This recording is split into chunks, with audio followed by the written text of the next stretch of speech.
permitirnos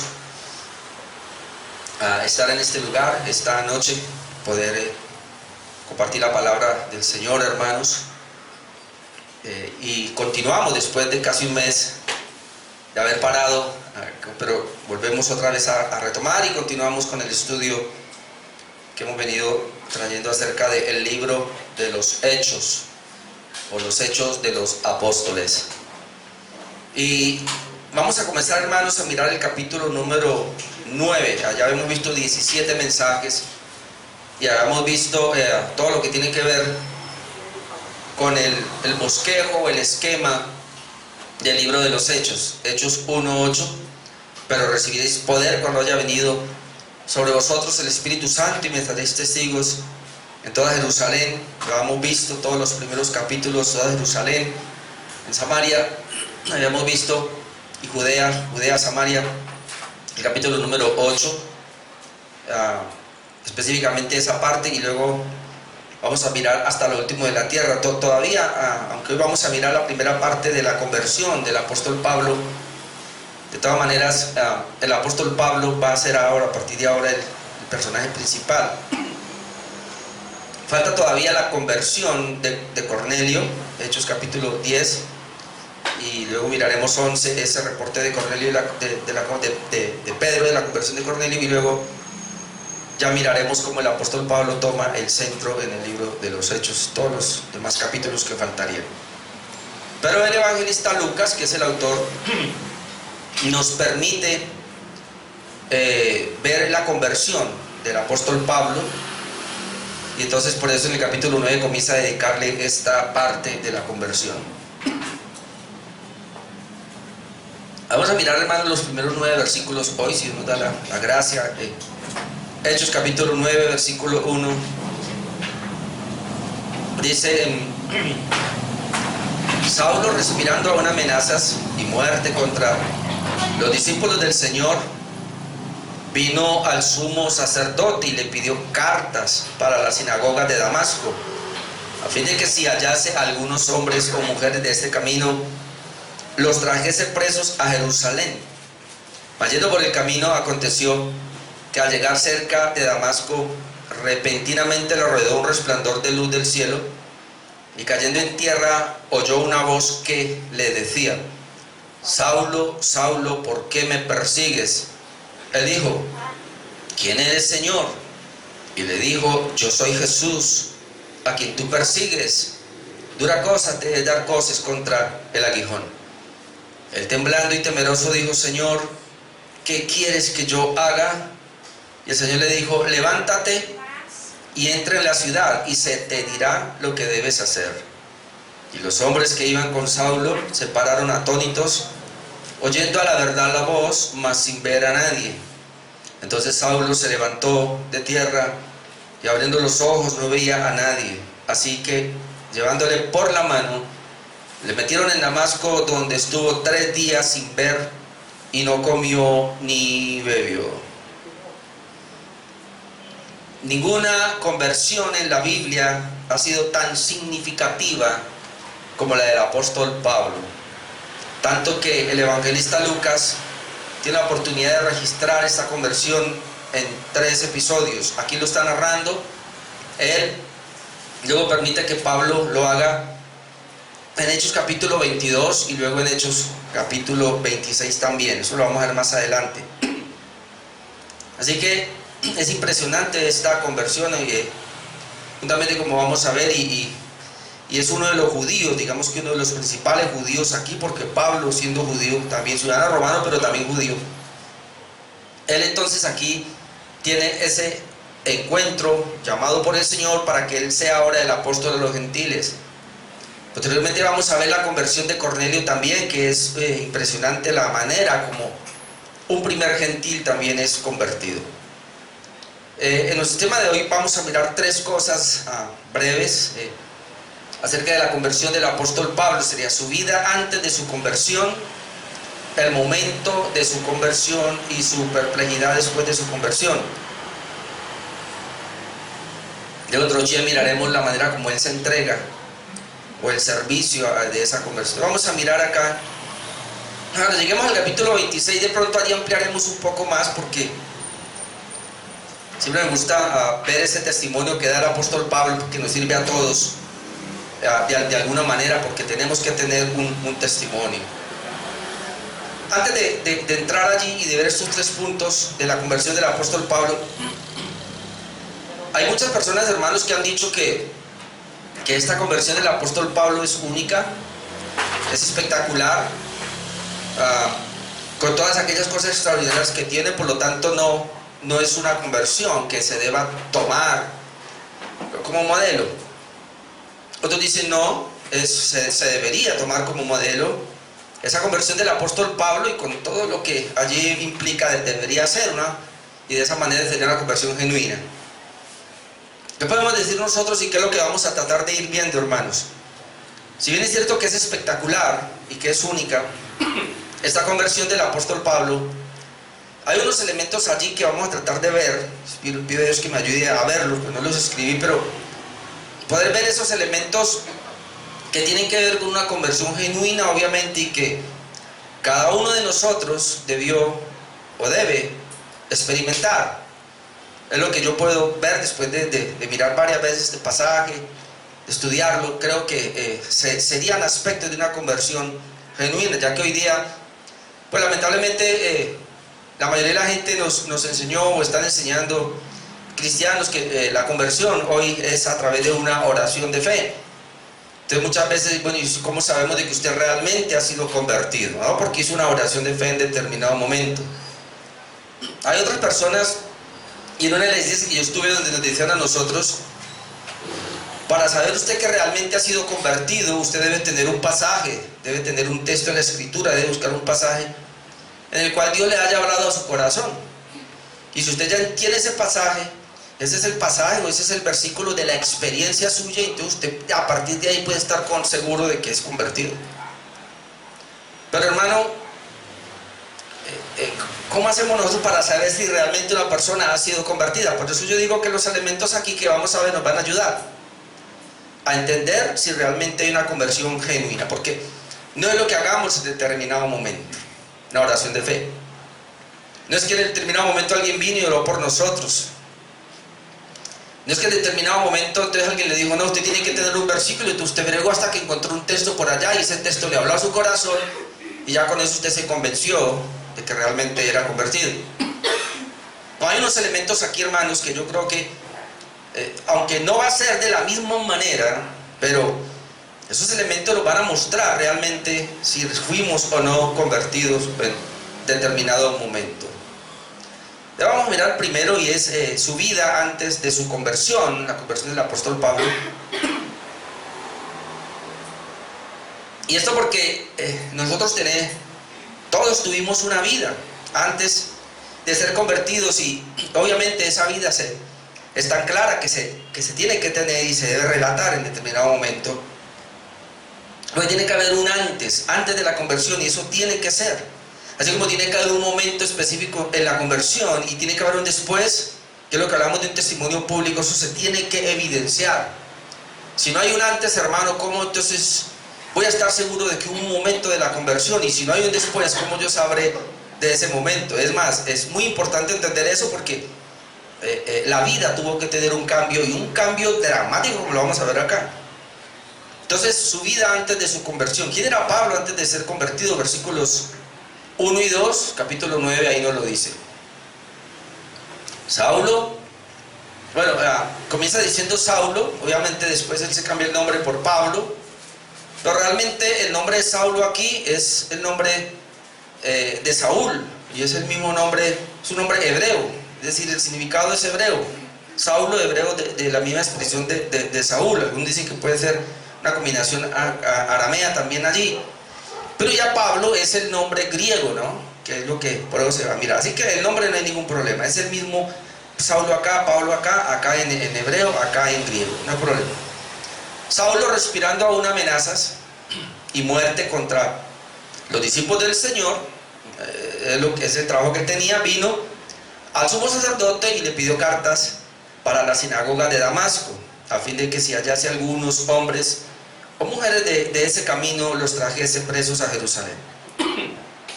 Sin duda, hermanos, que la vida del apóstol Pablo antes de su conversión fue la de ser el perseguidor de la iglesia, y sobre todo después de la muerte de Esteban. Eso lo hemos visto nosotros en el capítulo 7. Leemos por lo menos en Hechos 7, 58, donde dice que y echándole fuera de la ciudad, es decir, a Esteban, cuando ya le habían apedreado, o le iban a apedrear, le apedrearon, y luego dice, y los testigos pusieron sus ropas a los pies de un joven que se llamaba Saulo. Entonces ahí estamos viendo que cuando Esteban está muriendo, Saulo es joven, pero esa palabra joven, como lo hemos dicho, implica que por lo menos tenía 30 años o un poco más, pero estaba en esa edad de 30 años, ya que él hacía parte del mismo Sanedrín, y parte de que hayan puesto sus ropas a los pies está indicando que él sí, ya era un fariseo y hacía parte del Sanedrín. En Hechos capítulo 8, versículo 1, nosotros leemos lo siguiente: y Saulo consentía en su muerte, es decir, estaba de acuerdo con la muerte de Esteban, o él aprobó la muerte de Esteban. El mismo Hechos 8, versículo 3 dice, y Saulo asolaba a la iglesia. Esta es la palabra asolaba, y entrando casa por casa, habíamos visto esto, arrastraba a hombres y a mujeres y los entregaba en la cárcel. Así que el trabajo del apóstol Pablo era un perseguidor, eso es lo que estamos viendo acá. Por eso dice que él asolaba a la iglesia, perseguía a la iglesia. Aunque Pablo fue un estudiante, hermanos, del versado Gamaliel, parece que al final tuvieron ciertas diferencias, sobre todo en contra de los cristianos, en cuanto a la persecución, estar en contra de los cristianos. Cuando él relata su testimonio en Hechos capítulo 22, 3, 5, vamos a leer, dice lo siguiente. Pablo aquí está dando su testimonio. En Hechos capítulo 22 él dice, yo de cierto soy judío, nacido en Tarso de Cilicia, pero criado en esta ciudad, instruido a los pies de Gamaliel. Note lo que dice, que Pablo fue un discípulo de Gamaliel, es decir, estudiar con Gamaliel era, hermano, lo más elevado en ese tiempo. Y Pablo dice que fue instruido a los pies de Gamaliel, es decir, Gamaliel fue su maestro, estrictamente conforme a la ley de nuestros padres. Esto le llevó a ser celoso de Dios, dice. Así que Pablo era sincero en cuanto a su celo por Dios, como hoy lo sois todos vosotros. Dice el versículo 4, perseguía yo este camino hasta la muerte. Desde que ahí está diciendo que todo el tiempo el apóstol Pablo, desde que comenzó y ya se hizo miembro del Sanedrín y tuvo cierta autoridad, entonces aquí está diciendo que el trabajo mío fue perseguir yo este camino, prendiendo y entregando en cárceles a hombres y mujeres. Era lo que él hacía, los agarraba, los apresaba, los entregaba a la cárcel. Como el sumo sacerdote también me es testigo, todos los ancianos, de quienes también recibí cartas para los hermanos, y fui a Damasco para traer presos a Jerusalén también a los que estuvieran allí, para que fuesen castigados. Es decir, él no solamente hizo un trabajo en Jerusalén, sino que vemos aquí que él se fue por todos los alrededores, y en este caso iba dirigiéndose a Damasco para traer allí a todos los que encontrara y llevarlos hasta Jerusalén. Ese era el trabajito del apóstol Pablo. Mientras que vemos que Gamaliel era totalmente opuesto a ese pensamiento. ¿Cómo lo sabemos? Ya lo habíamos leído, pero déjeme, yo lo leo otra vez. En Hechos capítulo 5, versículo 34. Hechos capítulo 5, versículo 34. Y ahí comenzamos a mirar la diferencia. Dice, entonces levantándose en el concilio un fariseo llamado Gamaliel, ahí está otra vez Gamaliel. Recuerda que habíamos visto Hechos capítulo 4 y capítulo 3, donde estaba la persecución contra los apóstoles, y los tenían en el concilio. Entonces allí se levantaron todos. ¿Qué vamos a hacer con estos hombres? Dice que se levantó un hombre llamado Gamaliel, es el mismo, el doctor. Dice aquí, doctor de la ley, venerado de todo el pueblo. Dice que es un personaje muy importante, era un erudito. Dice que mandó que sacasen fuera por un momento a los apóstoles, y luego le dijo, varones israelitas, mirad por vosotros lo que vais a hacer respecto a estos hombres. No te consejo que va a dar Gamaliel ahora, porque antes de estos días se levantó Teudas diciendo que era alguien, a este se le unió un número como de 400 hombres, pero él fue muerto, y todos los que obedecían fueron dispersados y reducidos a nada. Pues después de esto se levantó también, dice, Judas el Galileo en los días del censo, y llevó en pos de sí mucho pueblo. pereció también él, y todos los que le obedecían fueron dispersados. Ahora note el consejo, y ahora os digo, es decir, a todo el concilio, y ahí está Pablo precisamente: apartaos de estos hombres, es decir, de los discípulos, y dejadlos, porque si este consejo o esta obra es de los hombres, se desvanecerá, mas si es de Dios, no la podréis destruir. Y vamos a tomar en cuenta esta palabra que le dice: no seáis tal vez hallados luchando contra Dios. Aunque Gamaliel era un fariseo, un versado, y era un maestro, un doctor de la ley, se paró allí en el concilio y dio ese consejo, y ahí estaba el apóstol Pablo. Lo que dijo es: no persigamos a los cristianos, déjenlos quietos. Si eso es de Dios, ¿quién va a ir en contra de eso? Es más, puede ser que os halléis después luchando contra Dios mismo. A Pablo no le importó eso. Pablo dijo: no, así usted haya sido mi maestro y me haya enseñado, mi misión es perseguir cristianos, por el mismo celo que tenía el apóstol Pablo de Dios, por el mismo celo que tiene el apóstol Pablo de la ley. Ahora, encontrar a estos hombres, hermanos, son muy valiosos. Obviamente él estaba con un celo equivocado. Y cuando yo pensaba en esto, en la conversión de Pablo, yo decía: ¿cuánta gente hay ahora mismo por ahí que son en contra del cristianismo, que son acérrimos enemigos de nosotros, que los atacan tal vez? Pero hermanos, si en el plan de Dios está salvarlos, ellos van a venir rendidos a los pies del Señor. Porque si lo hizo este monstruo, porque eso es lo que uno puede ver, lo que él hacía. Es bien interesante. Entonces, la crueldad de la persecución de Pablo, la voy a leer otra vez, Hechos capítulo 9, versículos 1 y 2.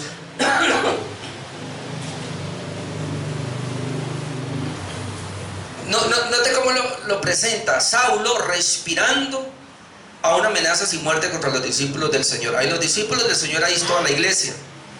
Pero dice respirando. Algunos eruditos dicen que esa palabra respirando lo que está reflejando es un animal grande que va a atacar, que va en defensa y va... Imagínense, prácticamente un erudito decía que ahí Pablo se ve como un animal feroz. Y uno puede pensar, dice que respirando a una amenaza, es decir, uno lo pasa respirando todo el tiempo. Y es decir, tenía tan metido entre ceja y ceja a los cristianos que él lo único que hacía era respirar odio contra los cristianos. Y yo quiero que piensen eso, hermanos, porque Pablo se levanta a decir: ese Jesús no es el Jesús, el Mesías. Él no es, ese Jesús es un usurpador. Y él, en su celo, entonces él viene, y los seguidores son unos herejes, son unos apóstatas que tienen que morir. Él en su celo está diciendo: cuando venga el verdadero Mesías, yo a ese me le rindo, a ese me le entrego, pero a este falso no. Así que cuando yo pensaba en eso, yo decía muchas veces, yo a veces soy muy duro con algunas religiones. Por lo menos yo soy muy fuerte, y todavía lo soy contra los testigos de Jehová, porque yo digo: pero ¿cómo esta gente me va a coger a Cristo, que es mi Salvador, que es el mismo Dios, y me lo va a denigrar y lo va a poner como criatura? Entonces con eso yo ya me levanto y digo: no puede ser, herejes, merecen el infierno, malditos, digo yo, por esa condición. Entonces ahora, mirando al apóstol Pablo en contra del cristianismo, es lo mismo.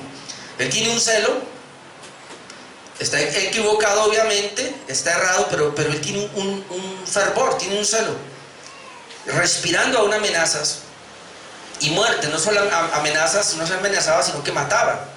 Cuando los discípulos del Señor, dice que vino al sumo sacerdote y le pidió cartas para la sinagoga de Damasco, es decir, ya corrí por todo Jerusalén, dejen venir ahora a otros pueblos, dejen venir a Damasco, yo quiero, porque es que me di cuenta que allá en Damasco se están levantando unos cristianos, quiero ir por ellos, denme cartas y yo voy, denme una autorización para ir, a fin de que si hallase algunos hombres, ahí no importaba si eran hombres o mujeres, si hallase algunos hombres o mujeres de este camino, los trajese presos a Jerusalén.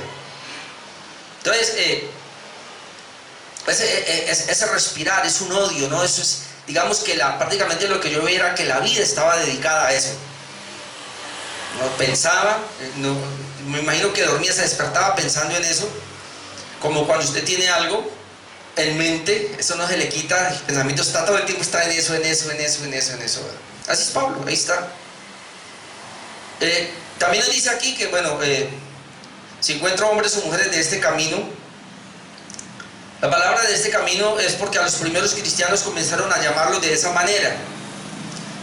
Brevemente 2 versículos nomás para mostrar así, por lo menos en Hechos 19:23 leemos, dice que hubo por aquel tiempo un disturbio no pequeño acerca del camino.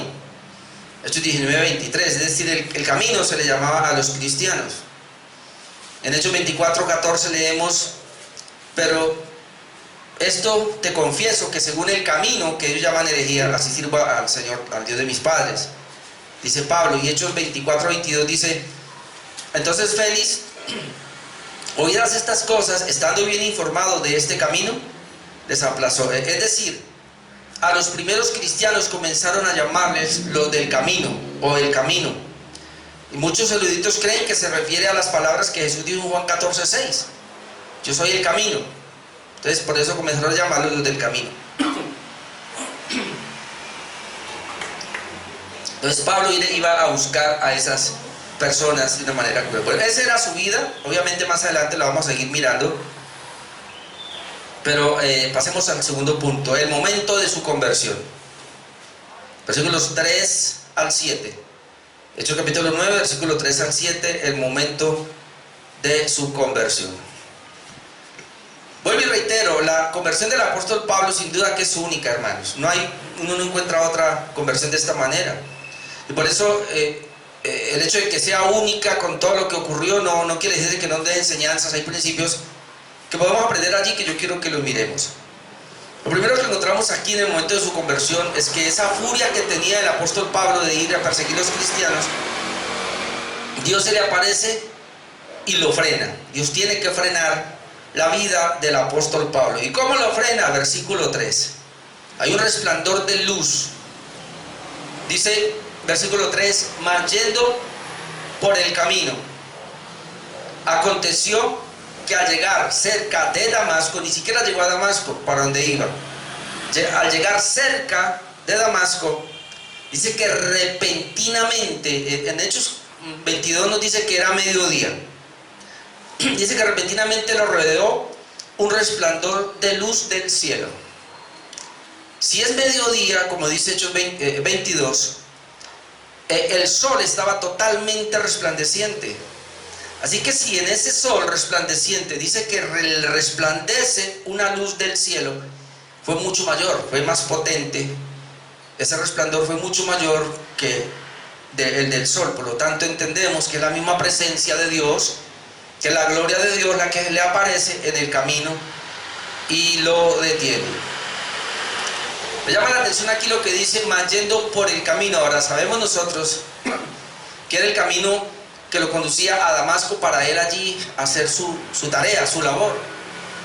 Pero me quiero detener un momento ahí pensando, porque el apóstol Pablo, cuando el Señor se le aparece para llamarlo o para que él llegue a una conversión, lo agarra ocupado en su camino. Dice, mas yendo por el camino. Y yo quiero traer a colación un texto que es Isaías 53:6, donde dice que todos nosotros nos descarriamos como ovejas. Dice que cada cual se apartó por su camino, mas Jehová cargó en él el pecado de todos nosotros. Cada cual se apartó por su camino. Mi hermano, tanto el apóstol Pablo como todos nosotros, antes de nuestra conversión, teníamos nuestro propio camino. Y por allá era que íbamos. Es decir, ¿qué es lo que yo estoy haciendo? Viviendo a espaldas de Dios, pero teniendo mi propio camino. Por eso dice que éramos como ovejas descarriadas. Así estaba el apóstol Pablo. Tenía una religión, pero era una oveja descarriada. Hoy día hay mucha gente que tiene una religión, pero son descarriados. Porque la religión lo que nos habla es de su propio camino. Pablo tenía una religión tremenda, fariseo de fariseos, como lo vamos a ver más adelante, pero no era el camino a Dios. Él iba por su propio camino. Así que lo primero que veo aquí es que para que haya una conversión genuina, y como le pasó al apóstol Pablo, lo primero que hay que reconocer es que tenemos nuestro propio camino y que ese camino no va acorde al camino de Dios. Muy importante eso. Para que una persona realmente pueda llegar a esa comprensión de que ella es convertida genuinamente, ella tiene que entender que antes ella tenía su propio camino. Y obviamente el Señor se le aparece en determinado momento, tal vez no de una manera asombrosa como el apóstol Pablo, pero Dios tuvo que llegar con un resplandor, en este caso el resplandor de su palabra, el resplandor del evangelio, para sacarnos de ese camino. Si no, no hay una genuina conversión.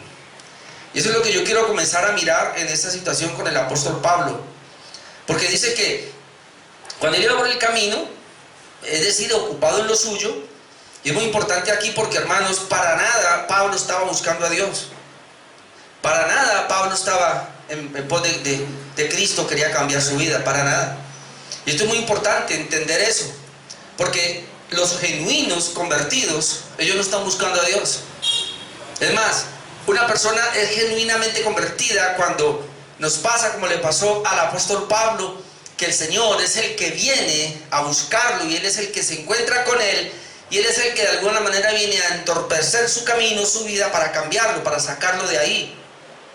Entonces, tú y yo tenemos que mirar eso. ¿Somos realmente convertidos? Bueno, Dios tuvo que de alguna manera intervenir de una manera violenta y sacarnos de ese destino hacia donde íbamos. No fuimos nosotros, no fue tu deseo, fue Dios quien intervino. Por eso la Biblia claramente registra en muchos pasajes, nosotros no estábamos buscando a Dios, Dios fue y nos buscó. Nosotros ni preguntábamos, ni queríamos venir, ni podíamos venir, pero el Señor es el que nos tuvo que traer, porque la iniciativa para una conversión no es del hombre, es de Dios. Dios es el que da la iniciativa, como lo hizo aquí con el apóstol Pablo. Luego vemos versículo 4, Dios lo derriba y le habla con una pregunta, versículo 4.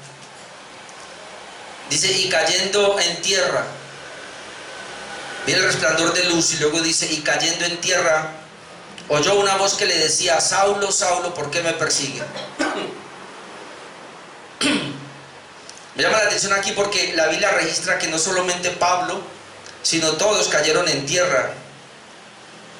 Y aunque todos oyeron la voz, el único que entendió la voz fue la persona directamente involucrada en el asunto. Y esto me llama también la atención aquí algo. Y el versículo 4, y cayendo en tierra, oyó una voz que le decía, Saulo, Saulo, ¿por qué me persigues? En Hechos capítulo 22, versículo 9, cuando Pablo está hablando de la misma experiencia, él dice, y los que estaban conmigo vieron a la verdad la luz. Ellos vieron la luz y se espantaron, pero no entendieron la voz del que hablaba conmigo, no entendieron la voz. Ahora, Pablo lleva un séquito de personas. Es muy probable que fuera a caballo. No dice que lo derribó el caballo, dice que él cayó a tierra. Pero muy probable iba con un grupo de gente, de jinetes allí. Todos cayeron. Todos, el resplandor de luz los hizo que se cayeran al suelo. Con el resplandor de luz, dice que inmediatamente vieron. Pablo vio la luz, los que estaban alrededor vieron la luz. Pablo cayó, los que estaban con él cayeron. Pablo escuchó la voz muy clara de un ser que le hablaba, y él ahora vamos a ver que él entendió que era Dios, pero los otros no entendieron la voz, porque la intención aquí de Dios no era salvar a los otros, era únicamente al apóstol Pablo. Y esto me lleva a pensar, hermano, que en una multitud de personas el evangelio es predicado y la palabra es dada, pero todos van a oír. Puede ser que la gente esté viendo, puede ser que la gente esté oyendo, pero nadie va a entender el mensaje en su corazón para que vaya a una conversión, a menos que Dios así lo haya determinado. Entonces ahora usted y yo entendemos por qué muchas veces le compartimos a la gente una y otra vez y no van a responder, no lo van a hacer. No es porque hables bonito, no porque tenga la mejor presentación. No lo van a hacer. Porque se requiere, hermanos, de una decisión del corazón de Dios, ir por esa persona para salvarla. Todos pueden ver lo mismo, pero no responder de la misma manera. Ahora le hace una pregunta allí. Dice que él oyó una voz que le decía: Saulo, Saulo, ¿por qué me persigues? Cuando él oye esa voz, Saulo, Saulo, él se da cuenta que lo conoce, pero ¿por qué me persigues? En ese momento el apóstol Pablo comienza a entrar en problemas. No solamente que él ve un resplandor de luz distinto que le derriba, y como ahora oye una voz, porque él ahora va a quedar ciego, pero él oye una voz y eso lo hace pensar. Inmediatamente la voz le dice: ¿por qué me persigues? Y obviamente Pablo llevaba cartas en su mano y él está persiguiendo a la iglesia, y él es un perseguidor de los discípulos de Jesús. Y cuando oye esa voz, ¿por qué me persigues?, de una manera tan sobrenatural, ¿qué le haría pensar? De este lado nosotros podemos decir, hermanos, que perseguir a la iglesia de Cristo es perseguir al mismo Cristo, ya que Él es el dueño. Y en Juan, por lo menos capítulo 15, versículo 18, Jesús dijo lo siguiente: si el mundo os aborrece, sabed que a mí me ha aborrecido antes que a vosotros. Si el mundo os aborrece, a los discípulos, sabed que a mí me ha aborrecido antes que a vosotros. Y luego él dice en otras partes: todo lo que me han hecho a mí, a ustedes también lo van a hacer. Lo van a hacer también con ustedes. Y esto nos habla entonces, hermanos, que hay una unión mística entre Cristo y la iglesia, y que son inseparables. La iglesia no se puede separar de la cabeza. La iglesia, que es el cuerpo, no se puede separar de la cabeza, que es Cristo. Cristo es la cabeza de la iglesia. Así que, hermanos, pretender nosotros, por eso muchas veces, y debemos hacerlo, defender la iglesia local, defender la iglesia como tal. Y yo muchas veces le he dicho a algunos hermanos, no sé si lo entienden bien, aún defenderla por encima de un mismo hermano de la iglesia, de todo lo que venga, pero aún si un hermano, consideramos hermano, le va a hacer daño a la iglesia, aún defenderlo de él. ¿Pero por qué así? Porque, hermanos, la iglesia y Cristo son una sola cosa. Y ahí está ese celo. ¿Me persigues? ¿Me estás persiguiendo? Versículo 5, Saulo responde como dirigiéndose a su superior, después de que, y es que es una manera tan asombrosa, tan milagrosa. Yo quiero irle diciendo algo. No es que esto te vaya a pasar o te pasó, pero por lo menos en lo que estamos ya percibiendo aquí, tiene que ser una realidad en nuestro corazón. Porque ahora él se va a dar cuenta quién es el que le va a hablar. ¿Quién le está hablando? Versículo 5. Él dijo: ¿quién eres, Señor? Y le dijo: yo soy Jesús, a quien tú persigues. Dura cosa te es dar coces contra el aguijón. Ahora notemos cómo es que él responde. Y otra vez, ahí va el apóstol Pablo persiguiendo a los cristianos, por ende en contra de ese Jesús, porque es un hereje, porque es un suplantador, porque es una mentira que él resucitó. Eso es un invento de los judíos, de sus discípulos. Y entonces él va con esa mentalidad, va a acabar con esta plaga. Y cuando se encuentra con esa luz, cuando es derribado, cuando escuche la voz, y esa voz le dice: ¿por qué me persigues? ¿Por qué me persigues? Claro, él dice: ¿quién eres, Señor? Todos los eruditos dicen que esta palabra Señor directamente aplica a Dios. Es decir, lo que Pablo está diciendo es: Dios mío. Se está dirigiendo a Dios. Él entendió que nadie lo ha podido derribar sino Dios. Que él fue un encuentro con Dios, por eso lo llama Señor, de una. Ahora, hace la pregunta, pero él ya sabía quién era. Él ya sabía, ¿quién eres, Dios? ¿O quién eres, Señor? Y le dijo: oh, yo soy Jesús. Hermano, yo no sé. Yo no sé. Yo no sé Pablo qué sintió en ese momento. Pero le dice esa respuesta: yo soy Jesús a quien tú persigues. Y luego le dice: mira, dura cosa te es dar cosas contra el aguijón. En otras palabras, tú estás persiguiendo lo que no se puede perseguir. Tú mismo te estás haciendo daño al pretender hacerle daño a mi iglesia, a mis discípulos. Ese encuentro que tiene con Jesús es el encuentro que él después comienza a hablar. Yo lo vi cara a cara, yo me encontré con él. Ese encuentro que tuvo con Jesús, hermano, cambió la vida del apóstol Pablo de una manera dramática. A partir de ese instante, jamás el apóstol Pablo volvió a ser el mismo. Así que cuando una persona es convertida, verdaderamente ella tuvo que en determinado momento haber tenido un encuentro con Jesús. De tal manera que su camino por donde iba, comprendió que no era, y ahora Dios le tuvo que mostrar un camino diferente, y él tuvo que tener un encuentro con Jesús. Muy internamente, muy en el corazón, para tomar la decisión, tuvo que saber que era Jesús.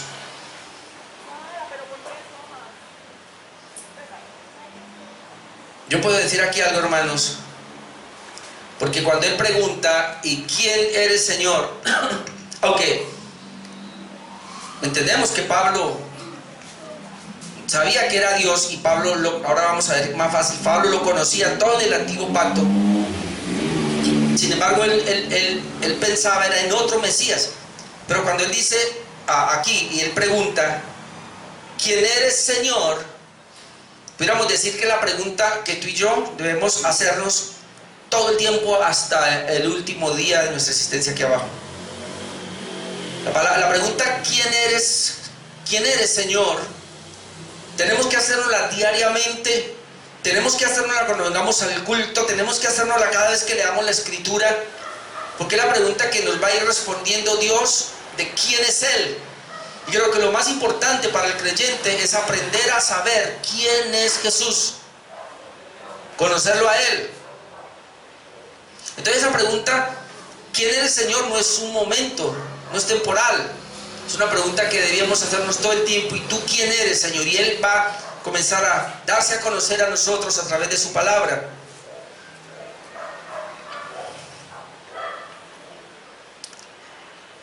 Yo soy Jesús a quien tú persigues. Eso de ahí saldría un mensaje, pero vamos a seguir avanzando. Versículo número 6, encontramos que ahora Saulo, lleno de temor, se rinde a las demandas del Señor. Versículo 6, muy importante esto también. Dice: él, temblando y temeroso, le entró una tembladera al apóstol Pablo, le entró un temor reverente, dijo: Señor, ¿qué quieres que yo haga? Como alguien dijo una vez, la pregunta del servicio, la primera pregunta es la de la identidad, que necesitamos nosotros saber quién es Él, y en la medida que comenzamos a conocerlo, quién es Él, viene la otra pregunta: ¿qué quieres que yo haga? Que es la pregunta de rendición, que es la pregunta de entrega, la del sometimiento.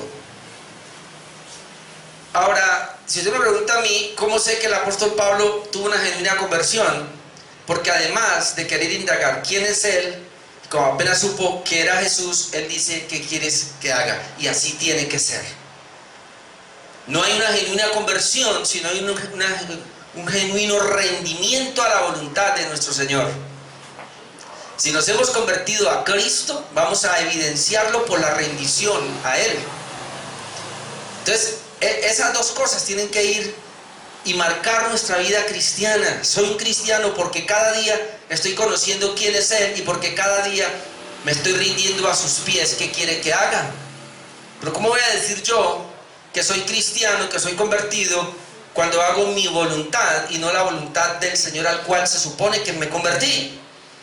Se supone que me entregué, se supone que me rendí. Más adelante vamos a ver cómo Pablo se expresa esto con su vida. Él, temblando y temeroso, dijo: Señor, ¿qué quieres que yo haga? Y el Señor le dijo, levántate y entra en la ciudad y se te dirá lo que debes hacer. Como alguien dijo, el Señor no lo independizó de la iglesia, sino que lo envió directamente a la iglesia. Vaya porque allá usted debe someterse a la iglesia. Entra a la ciudad, ahora sí, y ahora vamos a ver que entró de una manera diferente como él no pensaba, pero va a entrar a la ciudad de Damasco, se va a encontrar con un cristiano, él lo va a guiar, lo va a conducir, va a encontrar a otros discípulos allí, se tiene que unir a ellos, porque usted primeramente tiene que comenzar desde abajo. No importa lo que conoces, y lo que ahora vas a empezar porque Pablo va a coger todo lo del Antiguo Testamento y lo que ocurrió ahora, y él va a sacar de allí pues su experiencia y va a decir, ahora sí, esto fue lo que me pasó. Hay una genuina conversión allí entonces, hermanos, que nos lleva a una rendición. Brevemente Pablo relata su conversión y su rendición en 1 de Timoteo 1:13. 1 de Timoteo 1:13. Mira lo que dice. Hay muchos textos, pero yo escogí apenas algunos. Dice 1 de Timoteo 1:13: doy gracias al que me fortaleció, a Cristo Jesús nuestro Señor, porque me tuvo por fiel, poniéndome en el ministerio. Pero esto es lo que dice: habiendo sido antes blasfemo, perseguidor e injuriador. Eso es lo que era Pablo. Dice que él fue antes de la conversión blasfemo, blasfemó el nombre de Cristo, obviamente, fue perseguidor de la iglesia, un injuriador. Mas fui recibido a misericordia porque lo hice por ignorancia en incredulidad. Note lo que él dice: lo hice por ignorancia en incredulidad. Es decir, la incredulidad del apóstol Pablo con relación a Jesucristo, cuando tenía enfrente a los apóstoles y él mismo dio el voto, cuando tenía a Esteban ahí, él mismo dijo sí, que sea muerto. ¿Cuántas veces Dios le dio testimonio de que era real, de que era el verdadero Mesías, pero él no? Entonces dice aquí: yo lo hice por incredulidad, pero también por ignorancia. Pero la gracia de nuestro Señor fue más abundante. Mire que él apunta a la gracia. No fui porque era un ser especial, sino porque la gracia de Dios fue más abundante con la fe y el amor que es en Cristo Jesús. Él lo dice: palabra fiel y digna de ser recibida por todos, que Cristo Jesús vino al mundo para salvar a los pecadores, de los cuales yo soy el primero. Soy el primero de los pecadores, pero por esto fui recibido a misericordia, para que Jesucristo mostrase en mí, el primero, toda su clemencia. Y me llamó la atención acá porque dice: para ejemplo de los que habrían de creer en él para vida eterna. Así que Pablo es un ejemplo de su conversión, que así debe ser las otras conversiones. Tal vez no de la misma manera asombrosa, pero sí con los resultados que uno puede ver allí, el cambio de vida que hubo en este hombre. Y entonces Pablo luego dice, después de esto: por ejemplo de los que habrán de creer en él para vida eterna. Por tanto, al Rey de los siglos, inmortal, invisible, el único sabio Dios, sea honor y gloria por los siglos de los siglos. Amén. Pablo tiene una adoración, tiene una doxología en su corazón siempre que él va a hablar de su conversión, de su testimonio, porque es que él dice: Dios cambió totalmente mi vida, a él sea la gloria por los siglos de los siglos. Yo no lo merecía, hermano. El testimonio de un genuino convertido siempre era lo peor. Iba opuesto a Dios totalmente. Era el hombre más pecador, el más malo. Dios se aparece, cambia totalmente mi vida, me rindo a él por su pura gracia. Quiero hablar de su gracia para su gloria, para su honra, y vive una vida de adoración al Señor, de rendición al Señor, porque sabe que fue la pura gracia del Señor la que lo salvó. Y eso es lo que está relatando Pablo acá. En el versículo 7 vemos que los que le acompañaron solo oyeron la voz sin ver a nadie. Ya lo habíamos dicho, pero lo leo otra vez. Y los hombres que iban con Saulo, estamos en Hechos 9:7, y los hombres que iban con Saulo se pararon atónitos. Ellos fueron afectados, obviamente, oyendo a la verdad la voz, mas sin ver a nadie. Aunque dice aquí que oyendo a la verdad la voz, mas sin ver a nadie, pero luego más adelante vemos en la conversión, en el nuevo relato, donde Pablo dice: no, ellos no oyeron, no supieron qué fue lo que pasó, porque el mensaje obviamente no fue para ellos. ¿Qué entendemos aquí? En esta conversión del apóstol Pablo entendemos que Dios es soberano en la conversión. Y hermano, esto pues va a tirar por el suelo el texto mal usado: cree en el Señor Jesucristo y serás salvo tú y tu casa.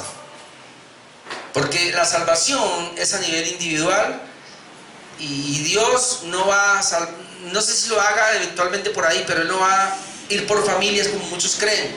Él va por personas, Él va por individuos. Ahora hay mucha gente que va a tener una experiencia y al lado del apóstol Pablo, y va a hablar y va a decir, y como Pablo hace eso, ellos van a querer imitar a Pablo sin ser convertidos. ¿Ve? Ese es el peligro de forjar una decisión. Ese es el peligro de decirle, mira, busque un texto que diga que usted es un creyente. Y hay gente que se mete y se deja creer que realmente soy convertido, el de allá está haciendo esto, yo trato de hacerlo. ¿Cuántas veces yo en mi temprana cristiandad no traté de imitar a aquellos? Y los imitaba, y yo quería hablar en lenguas, y yo quería caerme, y yo veía que el pastor venía y le ponía las manos al otro y se caía, y yo también iba allá a ver si yo no me caía. Y hasta yo llegué a decir, ¿será qué pasa? Y entonces lo que terminé fue imitando eso. Y así no es, hermano. La relación con Dios es tan personal, tan individual, pero que tiene que ser muy similar al apóstol Pablo. Y yo me voy a parar aquí en esto y para el otro punto. Y es lo siguiente, hermano. Si realmente hemos sido convertidos, nuestra vida tiene que ser cambiada. Y yo no voy a forjar el cambio, yo no me voy a obligar, ni voy a imitar a nadie, sino que eso tiene que salir. Número 3, y termino aquí 5 minutos nomás, su perplejidad después de su conversión, versículos 8 y 9, otra vez, Hechos 9, 8 y 9. Y ese versículo 8, entonces Saulo se levantó de tierra, ¿vio? Él se levantó y abriendo los ojos, claro, el resplandor de la luz le quitó la luz. Y abriendo los ojos no veía a nadie. Así que llevándole por la mano le metieron en Damasco, donde estuvo 3 días sin ver y no comió ni bebió. Varias cosas aquí, hermanos. Podríamos decir que el autosuficiente Saulo de Tarso ahora es completamente dependiente. Y eso es muy importante porque eso es lo que va a hacer la genuina conversión. Varias cosas aquí. Dice que se levantó de donde Dios lo había derribado. En una genuina conversión tiene que haber un derribamiento de nuestro orgullo, de lo que hemos sido, de nuestra vida anterior, y tiene que ser tirada al suelo. Si la gente dice que es convertida, pero su pasado lo exalta y lo eleva, como hoy día son los testimonios que dan, mucha gente hoy día da un testimonio y se jacta de lo que era su vida antes. Aquí dice que no, Dios tuvo que derribarlo y Pablo tuvo que pararse de esa ruina. Pablo perdió la vista, solo podía ser conducido por otros. Muy importante eso. Entonces allí es donde el que ha sido verdaderamente convertido, él va a entrar a depender de otros porque él no puede ver. ¿Cómo va a ver si él no conoce a Dios, no conoce a Jesús, el de la palabra, no la conoce? Él va a entrar y tiene que entrar a depender de los que sí están viendo. Pero esos que están viendo lo van a guiar, porque él llegó ciego, hermano. Tú y yo llegamos ciegos a la vida espiritual. No vemos, no sabemos nada. Fue llevado de la mano, no podía conducirse a sí mismo. Aquel que venía y que con cartas en sus manos para entrar como un autosuficiente a Damasco, ahora entra conducido por otros. Es decir, él no tiene ojos para ver ni su propio camino. ¿Por dónde va? Debe ser guiado. No pudo entrar a la ciudad, otros le condujeron. Pasó 3 días sin ver, sin comer y sin beber. No queremos especular. Pablo lo da a entender en otros textos de qué fue lo que pasó. Pero ¿por qué 3 días? Donde ni vio, ni comió, ni bebió. Ahora usted imagínese, hermanos, en esos 3 días el apóstol Pablo, él está interactuando consigo mismo. Y lo que él está interactuando es fácil porque él conoce muy bien el antiguo pacto. Y lo que Pablo, al tener un encuentro con el Señor, lo que él está pensando ahora es ese Jesús al cual pude ver, porque realmente Jesús resucitó. Él es, sí. Yo no pude creer, yo no lo pude ver así, yo perseguía a sus discípulos, pero ese Jesús que se me presentó vivo, que yo lo pude ver, que hasta me ensegueció por eso, ese al cual yo pude ver, ese Jesús es el mismo del antiguo pacto. Y comience a mirar las promesas y comience a coger cada promesa y a ver cómo encajaba y encajaba, y fue un tiempo de meditación en Cristo para poder luego ver lo que Él hace. Él tuvo que estar plenamente consciente, hermanos, y muy convencido de que realmente era el Mesías, de que ese Jesús que lo derribó era el Mesías, al cual Él ahora le tenía que entregar totalmente la vida. Y hermano, eso lo puedo ver aquí, ojalá lo pueda ver conmigo en Filipenses 3, 4 al 10 para ir terminando. Filipenses 3, 4, es que hay mucho que decir, no es una biografía del apóstol Pablo, pero hay mucho que decir. Pablo tuvo que comprobar que ese Jesús que se encontró con él en el camino, que lo derribó, era el Mesías. Y entonces aquí nos da una pequeña radiografía de lo que él pudo ver en Jesús, que si eso no está en nosotros, hermano, entonces yo no sé qué es ser cristiano. Filipenses 3:4 dice así: aunque yo tengo también de qué confiar en la carne, si alguno piensa que tiene de qué confiar en la carne, yo más, circuncidado al 8º día, del linaje de Israel, de la tribu de Benjamín, hebreo de hebreos, en cuanto a la ley, fariseo, en cuanto a celo, perseguidor de la iglesia. Es decir, todo esto son los pergaminos que yo tenía de mi vida anterior. Es decir, él fue excelente allá, porque dice en cuanto a la justicia que es en la ley irreprensible. Pablo se miraba a sí mismo como un ser irreprensible en cuanto a la ley, guardaba la ley. Pero mire lo que dice el verso 7: pero cuantas cosas eran para mi ganancia, las he estimado como pérdida por amor de Cristo. Pablo dijo, esto me daba cierto valor, cierta valía antes de ser convertido, pero eso ahora, con relación a ese Cristo que se me aparece y que me dice, yo soy Jesús a quien tú persigues, no tiene valor alguno. Y él sigue diciendo por eso en el versículo 8: y ciertamente aún estimo todas las cosas como pérdida por la excelencia del conocimiento de Cristo Jesús, mi Señor. ¿Ve? ¿Quién eres, Señor? La excelencia del conocimiento de Cristo Jesús, mi Señor. Y él sigue preguntando, ¿quién eres, Señor? Porque dice, por amor del cual lo he perdido todo y lo tengo por basura para ganar a Cristo.